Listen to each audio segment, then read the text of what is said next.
মধ্যপ্রাচ্যের আকাশে তখন চূড়ান্ত যুদ্ধের বারুদ। প্রস্তুত ছিল মার্কিন আর ইসরায়েলি ফাইটার জেট। লক্ষ্য ছিল ইরানের বুক ঝাঁঝরা করে দেওয়া।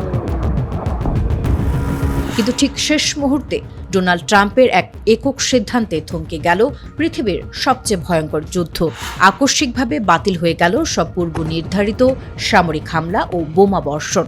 ওয়াশিংটনের এই নাটকীয় মোড়ে সবচেয়ে বড় ধাক্কাটি খেয়েছে তেল আবিব।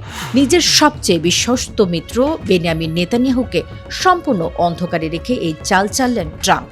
মার্কিন সংবাদ মাধ্যম এক্সিওস নিশ্চিত করেছে, প্রকাশ্যে এই ঘোষণা দেওয়ার আগে নেতানিয়াহুকে কোনো আগাম তথ্য বা নোটিশ পর্যন্ত দেওয়া হয়নি।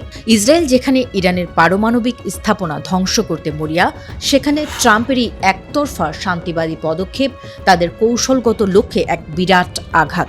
বৃহস্পতিবার রাতে নিজের সামাজিক যোগাযোগ মাধ্যম ট্রুথ সোশ্যালে এক দীর্ঘ পোস্টে এই বোমা ফাটান মার্কিন প্রেসিডেন্ট। ট্রাম্প দাবি করেন, তেহরানের শীর্ষ নেতৃত্ব একটি খসড়া রূপরেখা চুক্তি অনুমোদন করেছে এবং আলোচনা এখন সর্বোচ্চ পর্যায়ে। আর সে কারণেই তিনি সেদিন সন্ধ্যায় ইরানের ওপর পরিকল্পিত সব ধরনের মিসাইল স্ট্রাইক বাতিলের নির্দেশ দেন। ট্রাম্পের এই এক পোস্টে রাতারাতি বদলে যায় বৈশ্বিক রাজনীতির গতিপথ। কিন্তু কি আছে এই গোপন ডিলে?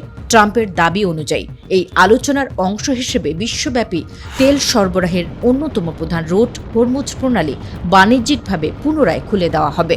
পাশাপাশি ইরানের পারমাণবিক কর্মসূচিকে কেন্দ্র করে একটি 60 দিনের বিশেষ আলোচনা প্রক্রিয়া শুরু হবে, যেখানে ইরান কখনোই পারমাণবিক অস্ত্র তৈরি না করার শর্তে রাজি হতে পারে। ট্রাম্প আরও জানান, এই সম্ভাব্য চুক্তিটি সৌদি আরব, কাতার, তুরস্ক, পাকিস্তান এবং মিশর সহ একাধিক আঞ্চলিক পরাশক্তি ইতিমধ্যেই অনুমোদন করেছে।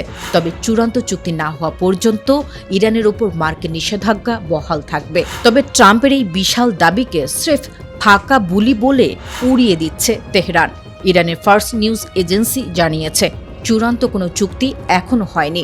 দুই পক্ষের মধ্যে আলোচনা মূলত হরমুজ প্রণালী খুলে দেওয়া এবং মার্কিন অবরোধ প্রত্যাহারের একটি প্রাথমিক সমঝোতা স্মারক মাত্র। আন্তর্জাতিক বিশেষজ্ঞরা মনে করছেন, ট্রাম্প শুরু থেকেই এ পরিস্থিতি নিয়ে অতিরঞ্জিত বক্তব্য দিচ্ছেন। নিজেকে বিশ্ব মঞ্চে একজন মহৎ শান্তির দূত হিসেবে জাহির করতেই তিনি বাস্তবতার বাইরে গিয়ে এই প্রচার চালাচ্ছেন।